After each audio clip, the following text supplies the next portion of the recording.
긴 시간 동안 계속해서 그 자리를 지키며 함께 예배하시는 모든 분들도 환영합니다. 여러분, 요즘 다들 어떻게 지내시는지 모르겠습니다. 다들 잘 지내시고 계신가요? 예, 상황이 상황인지라 저희들이 만나서 이런 안부를 전하면서도 그 마음이 편치 않는 것 같아요. 이런 걸 물어보면서 또 잘 지낼까 이런 마음들이 드는 것 같습니다. 그러면서도 현대인의 삶이라는 게 이 마음의 고삐, 이 정신을 조금만 이렇게 늦추다 보면은 이 일정에 얼마나 이리저리 치여서 끌려다니는 삶을 살게 되는지 모르겠습니다. 그러다 보면 이 하루 일과가 너무 분주해져서 하나님께서 우리에게 누리라고 주신 많은 좋은 선물들을 놓치게 되는 것 같습니다. 그래서 저는 가끔씩 이렇게 하늘을 보고 일부러 그렇게 하거든요. 일부러 일과를 잠깐 멈추고 잠깐 다른 곳을 보거나 하나님의 손길이 느껴지는 것을 이렇게 보곤 하는데, 성도님들은 어떠신지 모르겠습니다. 우리가 지금 이 시간 예배를 드리고 있죠. 예배를 드릴 때 예배에서만큼은 우리들의 삶의 이야기와 가지고 계신 여러 고민들을 좀 내려놓고 우리 주님께서 우리에게 주시는 선물과 같은 말씀을 통해 용기를 북돋워 주시는, 우리의 믿음을 다시금 새롭게 해주시는 그런 은혜를 모두가 누리게 되시기를 주님의 이름으로 축복합니다. 여러분, 지금 여러분에게 딱 한 명만, 누구든지 딱 한 명만 생사와 상관없이 만날 수 있는 기회를 주겠다라고 하면은 여러분 딱 한 명입니다. 누구를 만나고 싶으십니까? 한번 생각을 해보세요. 하나님이 이렇게 나에게 기회를 주신다면 나는 누구를 만나고 싶은가? 아마 각자 다 있으실 텐데 아마도 너무나 소중하고 사랑했던 혹은 사랑하는 사람이겠지요. 그렇다면 여러분, 반대로 내가 이 사람만큼은 만나고 싶지 않다, 한 명만 고르라고 하면은 여러분들은 이제 누가 있으실까요? 없다고 하시는 분들은 아주 좋은 겁니다. 그죠? 하지만 여러분들의 표정을 보니까, 마스크로도 감출 수 없는 여러분의 표정을 보니까 다들 있으신 것 같아요. 사람이 관계를 맺고 살아가다 보면은 그런 사람이 꼭 생기기 마련이죠. 이처럼 여러분, 누군가를 만난다는 것은 우리들에게 큰 설레임이 되기도 하는가 하면 또 때로는 너무나 큰 부담이 되는 그런 것인 것 같습니다. 성경에도 여러 중요한 만남을 기록하고 있는 본문이 많이 있죠. 여러 가지가 있는데 예수님께서 제자들을 만나시는 장면, 또 예수님께서 병자들을 만나시는 장면, 또 아니면 아담과 하와가 처음으로 눈을 뜨고 서로를 바라보는 그런 장면, 아니면 다윗과 요나단의 만남, 이런 여러 가지 것들이 있죠. 이거 말고도 이 의미가 깊은 만남이 성경의 곳곳에 많이 등장합니다. 근데 오늘 본문도 여러분 참 의미 있는 만남 중에 하나인데요. 그게 이게 소개가 되고 있는 거예요. 신실한 제자였던 아나니아와 이제 막 예수님을 만난 바울이 되기 전에 사울의 만남이 오늘 본문에 기록되어 있습니다. 그런데 조금 다른 만남과 좀 다른 게 뭐냐면, 이 둘의 만남을 중간에서 중재하시는 분이 예수님이신 거예요. 예수님께서 직접 이 둘의 중간에서 다리를 놓으셔서 둘이 만날 수 있도록 하셨다라는 겁니다. 근데 여러분 보셔서 아시듯이 이 아나니아가 그동안에 듣고 알고 있었던 사울이라는 사람은 좋은 사람이 아니었잖아요. 그죠? 직접 만나본 것 같진 않아요. 근데 그동안에 들은 소문에 의하면 이 사울이라는 사람이 얼마나 안 좋은 사람이었는지 아나니아가 멀리 떨어져 있었음에도 불구하고 그에 대해서 훤히 알고 있을 만큼 아나니아가 알고 있는 사울은 좋은 사람이 아니었다라는 거죠. 그래서 여러분, 아나니아의 입장에서 예수님의 이런 말씀을 들었을 때 어땠을까? 그죠? 예수님께서 아나니아에게 너가 가서 사울을 만나라 라고 하셨을 때 아나니아의 마음이 어땠는지가 이제 오늘 본문에 그대로 이제 드러나 있습니다. 그러나 여러분, 아나니아의 반문에도 불구하고 주님의 뜻은 분명했죠. 뭐냐면 그를 만나러 가라는 거예요. 딴소리 하지 말고 너 가서 사울을 좀 만나라. 이렇게 주님이 말씀하시는 겁니다. 아나니아가 이 정도까지 했음에도 머리로 그게 이해가 되겠습니까? 왜 그렇게 가라고 하시는지도 이해가 안 될 거고, 여러모로 의아스러운 마음이 있었지만 주님께서 이 정도까지 말씀하시니까 일단은 가긴 가는데, 그런 상상을 해보는 거예요. 아나니아가 주님의 말씀에 순종해서 사울을 만나러 가는 그 길에 그 마음이 어땠을까? 무슨 마음으로, 무슨 생각을 하면서 갔을까? 주님의 말씀이 뭐 틀림은 없겠지만, 아니 이놈이 갑자기 돌변해서 나를 잡으면 어떡하지? 뭐 이런 생각도 할 수 있고요. 5만 가지 생각을 하면서 가지 않았겠습니까? 근데 여러분, 우리가 알다시피 아나니아가 이해할 수 없이 가서 만났던 이 만남이 이방인과 세계 열방에 복음을 전달한 이 전도자 바울을 세우는 데 중요한 계기가 되었다는 것이죠. 여러분, 사실 이 아나니아에 대해서 좀 잘 알고 계시나요? 아나니아에 대해서 관심 깊게 보고 계셨던 분이 계신가요? 아나니아는요, 우리들보다 뛰어난 사람입니다. 뭘 보면 알 수 있냐면, 주님께서 환상을 보여주시고 직접 그와 대화하실 만큼 주님과 깊은 관계를 누리고 있었던 사람이었습니다. 그런데 오늘 본문에서 언급된 것 외에는 성경에서 이 아나니아의 활동이 거의 드러나지가 않아요. 그러다 보니까 사람들이 이 아나니아에 관련된 이 바울과의 만남의 이야기 속에 등장한 아나니아를 바울 이야기에 포함된 한 부분 정도로만 취급하고 별로 아나니아에게 주목하지 않는, 별로 중요한 인물로 생각하지 않는 경향이 있습니다. 그래서 제가 질문을 드리고 싶은 게, 여러분, 바울과 아나니아 이 두 사람 중에 누가 더 중요한 사람일까요? 예? 아나니아와 바울 두 분 다 주님의 신실한 제자였는데, 이 둘 중에 누가 더 중요한 사람일까? 성경의 분량으로 보나 사역의 크기로 보나 누구나 바울이 더 중요한 거 아니야 라고 생각하겠죠. 이게 당연한 거예요. 이 자연스러운 거예요. 여러분, 성경을 읽었다면, 그죠? 그러나 여러분, 오늘 우리는 사람의 시선이 아니라 주님의 시선으로 제자들을 좀 보자는 거예요. 여러분, 우리는, 사람들은 그 사역의 모습을 보고서 바울과 아나니아에 대해 이런 평가를 하는데, 주님의 평가는 어땠을까요? 주님이 보실 때 바울과 아나니아 중에서 누가 더 중요한 사람이었을까요? 저 혼자 있는 것 같습니다. 아마 여러분 이견 없이 우리 주님께서는 아나니아도 바울도 똑같이 존중하시고 똑같이 사랑하시고 똑같이 동역하실 만큼 아주 둘 다 같은 마음으로 소중하게 여기셨다. 이렇게 여러분들도 생각하지 않으시겠어요? 아마 우리가 아는 그 주님은 분명 그러셨을 겁니다. 네, 본문을 자세히 보면요, 이 두 사람이요 지금 둘 다 기도하고 있어요. 둘 다 기도를 하고 있는데 똑같은 게 또 뭐가 있냐면, 주님이 둘 다에게 모두 환상을 각각 보여주시는 거예요.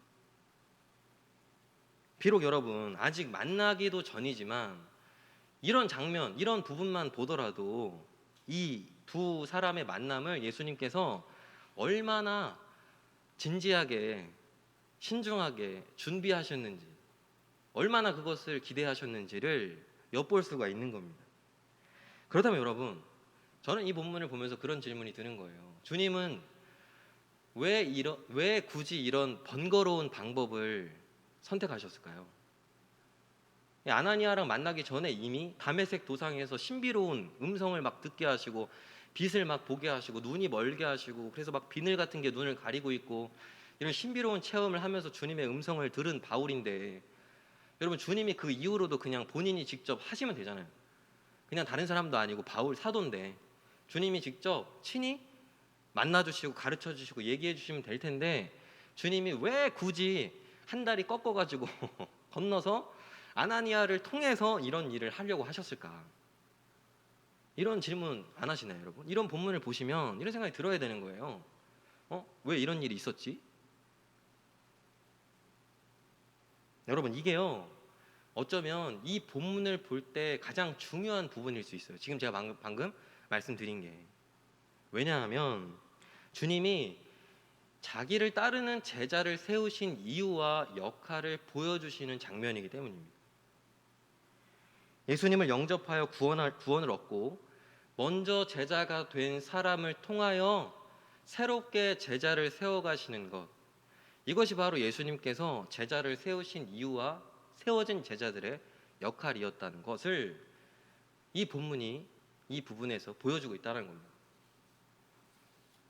여러분, 신약 성경에 보면요, 하나님의 동역자라는 말이 나옵니다. 누굴더러 하는 말이냐면 우리더러 하나님의 동역자라는 표현을 쓰세요. 그리고 하나님의 하시는 역사에 참여하도록 하신다, 참여한다, 이런 부분들도 나옵니다. 근데 여러분, 주님의 동역자, 제자라고 했을 때 그들에게 주어지는 역할, 그러니까 이게 나죠. 나에게 주어진 역할이 뭐냐면 오늘 본문의 이 내용과 같다라는 거예요. 그러니 나에게 이게 중요하겠어요, 안 하겠어요? 중요한 본문입니다. 그런데 이 부분을 읽으면서 가시는 분들이 바울이 이렇게 세워져 갔구나라고 하는 정도로 보고서 넘어간다는 거예요. 근데 이 말씀에 이게 진짜 중요한 포인트라는 거죠. 여러분, 아나니아와의 만남을 통하여 성령 충만했던 바울은 이후로 어떻게 되었습니까? 아나니아와 똑같은 삶을 살았어요. 어떻게 했냐면 명수는 달랐겠지만 주님께서 그에게 부탁하신 사람들을 만나서 그들을 제자로 세우는 삶을 살았던 겁니다. 바울이. 그러니 여러분, 누가 아나니아와 바울 중에 누가 더 대단하다고 누가 판단을 내릴 수가 있냐는 말이에요. 결국 그들이 주님과 함께 했던 삶의 본질은 똑같은 거예요. 주님이 부탁하신 사람들이 가서 그를 만나 주님의 제자로 세웠던 거예요. 여러분, 처음에 아나니아가 바울에게 가라고 하시는 주님의 말씀을 듣고 시큰둥했잖아요. 그러면서 가서 그 역사를 경험하고 사울이 바울이 되는 것을 보고 그가 이후로 성령 충만해서 가는 곳마다 역사를 일으키고 주님의 제자를 세워가고 교회를 세워가고 하는 모습을 이후로 아나니아도 살아서 봤을 거 아닙니까? 들었을 거 아니에요. 그랬을 때 아나니아가 그 이후에 어떤 마음으로 삶을 살았을까요? 아나니아가 마음속에 기쁨과 감사가 충만하지 않았겠습니까? 내가 주님의 명령으로 가서 세운 저 바울이 이렇게 힘있게 주의 복음을 증거하는 전도자가 되었다는 사실이 이 아나니아 인생에 얼마나 큰 기쁨과 감사가 되었겠어요. 그죠? 그거를 처음에 말씀을 들었을 그 아나니아, 의심하는 아나니아가 이 사실을 알았겠습니까? 자, 여러분, 이 부분을 보고 난 다음에 그 다음에 이제 우리가 봐야 되는 게 뭐냐면 사울이 어떤 사람인지를 그때 이제 봐야 되는 거예요. 사람들의 소문은 무성합니다. 사울 그는 핍박자 뭐 어쩌고저쩌고 말이 많은데 이 부분을 이렇게 잘 보고서 이제부터 우리가 사울이 어떤 사람인지를 봐야만 하는 것입니다. 사울은 여러분 당시 그리스도인들에게 있어서 최대의 핍박자였어요. 적대자였고요. 경계 대상 1호였습니다. 그는 여러분 숨길 필요 없이 꾸밀 필요 없이 그냥 그런 사람이었고 모든 사람들이 다 그렇게 알고 있었습니다. 근데 제가 말씀드렸듯이 그는 완전히 180도 다른 사람이 되어서 누구보다 충실한 주님의 제자로 그 남은 여생을 정말 불꽃처럼 자신을 태우며 삶을 살아가죠. 근데 여러분, 아나니아도 그렇고 이때 당시에 있었던 그 누구도 사울이 이렇게 될 거라고 상상조차 할 수 없었다라는 거예요. 그럼 여러분, 이 사울이 바울이 되어서 이렇게 멋지고 이렇게 놀라운 삶을 살게 될 것이라는 사실을 누구만 알았을까요, 이때? 예? 주님만 아셨던 거예요. 사람은요, 보이는 대로 평가하게 되어 있습니다. 그래서 내가 볼 때 저 사람은 아니야, 이미 틀렸어, 말로 꺼내지 않아도요, 누구에게 전하지 않아도 우리의 머리와 생각 속에 그런 게 다 있는 겁니다. 그러나 모든 사람들이 기대하지 않는 그런 중에 있었지만 주님께서만은 아셨다는 거예요. 이 사울이 어떤 사람인지. 그러니 여러분, 나는 외모로 사람을 취하지 아니하고 그 마음의 중심을 보신다고 말씀하셨던 하나님의 그 말씀이 구약과 신약을 관통하면서 일관되게 계속 나타나고 있는 거예요. 정확하게 글자로 쓰시진 않았지만 이 부분에서 주님이 사람을 어떻게 보시는지, 제자를 어떻게 세우시는지, 어떤 사람을 제자로 세우시는지를 볼 수가 있는 거죠. 그 심령 속에, 그 마음 속에 진심으로 주님을 향한 열심이 있는 사람, 주님의 그 중심을 보시는구나. 이것을 우리가 알 수 있다는 것입니다. 그러니 여러분, 내가 누군가를 내 생각으로 판단하면 되겠습니까? 안 되겠습니까? 이 마태복음이나 복음서의 주님이 판단하지 말라, 헤아리지 말라. 판단하는 사람은 그 판단으로 너가 판단을 받을 것이고, 헤아리는 자는 그 헤아림으로 그 사람의 헤아림을 받을 것이라고 무섭게 말씀을 하셨는데, 여러분, 누가 사람을 판단할 수가 있을까요? 우리 주님. 그것은요, 우리가 할 수 있는 게 아니에요. 이것은요, 하나님의 영역입니다. 판단은 주님이 하시는 거예요. 재판관은 주님이십니다. 그럼 우리는 뭐 하는 거죠? 우리는요, 주님의 판단이 떨어질 때까지 기다리는 거예요. 주님의 판단이 들려오기를 경청하는 겁니다. 아나니아가 기도하는 중에 환상으로 주님의 음성을 들었듯, 우리가 기도하면서 주님께 들어야만 하는 게 뭐냐면, 내 생각이 맞았다고 주님의 동의를 듣는 것이 아니라, 그걸 기다리는 게 아니라, 주님께서 어떻게 생각하시는지, 주님께서 나와 관계 맺고 있는 이 사람에 대해서 어떤 생각을 갖고 계시고 계획을 갖고 계시는지, 주님께서는 내가 만난 이 모든 문제와 어려움에 대해서 어떤 판단을 갖고 계시는지, 그게 들려올 때까지, 명확하게 내 마음속에 올 때까지 우리가 경청하기 위하여 기도해야만 한다는 것이죠. 그랬을 때 여러분, 때가 됐을 때 아나니아에게 들려왔지 않습니까? 주님의 때가 이르렀을 때 주님이 우리의 기도를 들으시기 때문에 그분의 판단과 계획과 생각을 우리에게 알려주신다는 거예요. 그랬을 때 여러분, 우리가 그걸 듣잖아요. 그랬을 때 우리의 역할은 뭐냐면 분별하는 거예요. 분별하는 거. 판단하는 것과 분별하는 것은 다릅니다. 판단하는 것은요, 하나님께 속해 있는 것이고, 판단을 하신 하나님의 생각을 듣는 게 우리들의 역할이라는 거예요. 그 생각을 들어야 여러분, 우리가 순종이라는 걸 할 수 있습니다.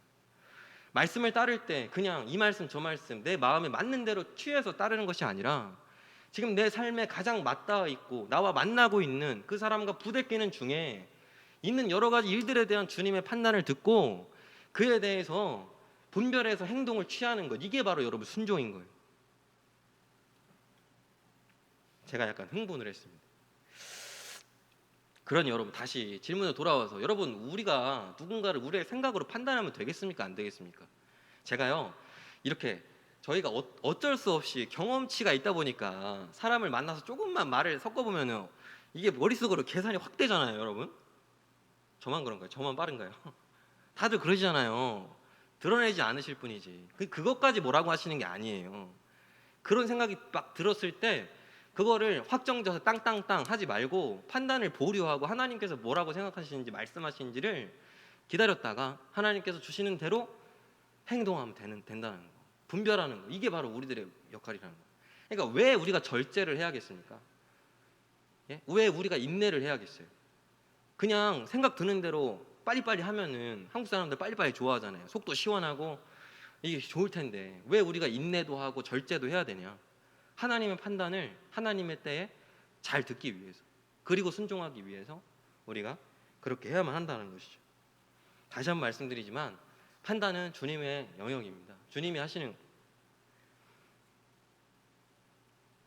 여러분, 적어도 우리 안에 하나님의 생각에 대해서 이 정도의 존중은 있어야, 하나님은 그게 있든지 없든지 우리를 동역자라고 여기시고 귀하게 여겨주시지만, 우리들의 입장에서 이 정도로 주님에 대한 존중이 이 정도까지, 좀 이 정도는 있어야 동역자라는 표현을 우리가 호칭을 달 수 있지 않을까요? 주님의 말씀을 듣지도 않고 기다리지도 않는 사람이 어떻게 주님의 동역자라는 말을 듣거나 할 수가 있겠습니까? 여러분, 그렇다면 이제 제가 조금 더 괴로운 질문, 처음에 드렸던 질문 있잖아요. 가장 만나고 싶은 사람과 가장 만나고 싶지 않은 사람.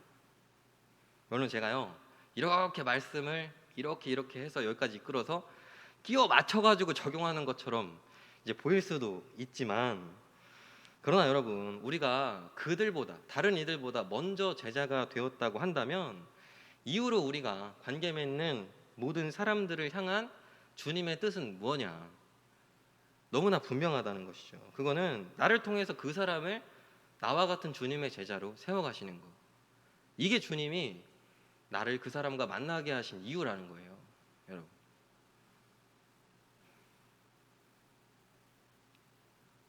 하나님께서 너무나 사랑하시는 마포교회 성도 여러분, 우리 주변에 우리와 함께하고 있는 사람들은 주님께서 나에게 부탁하신 사람들입니다. 예. 지금 주변에 나와 관계 맺고 있는 사람들은요, 어쩌다 보니 내가 마포구에 살다 보니까 이 사람들 다 만났지, 이게 아니고요, 주님이 나에게 부탁하신 영혼들이라는 거예요. 주님이 아나니아와 바울 각각에게 환상을 보여주시면서 그 만남을 깊이 있게 준비해 주셨듯이, 우리도 깊이 기도하는 중에 주님이 이루시는 때를, 주님의 음성을 잘 분별하여 그들에게 가서 그들을 세우는 주님의 동역자들이 되기를 예수님의 이름으로 축복합니다. 이 저보다도 더 많이 사셨기 때문에 인간에 대한 이해나 관계의 경험치가 높으시기 때문에 오늘 말씀과 제가 드리는 이 말씀을 성도님들이 들으시면서 이 얼마나 말씀과 실제가 괴리가 있는지 그걸 너무나 잘 아시기 때문에 참 쉽지 않다라는 것을 저도 느끼지만 성도님들이 더 많이 아시겠죠. 그렇게 여러분, 그렇기 때문에 여러분, 그런 만큼 바로 이런 부분에서 너무나 소중한 우리들의 관계에서 주님을 붙들어야 하는 것이 아닙니까?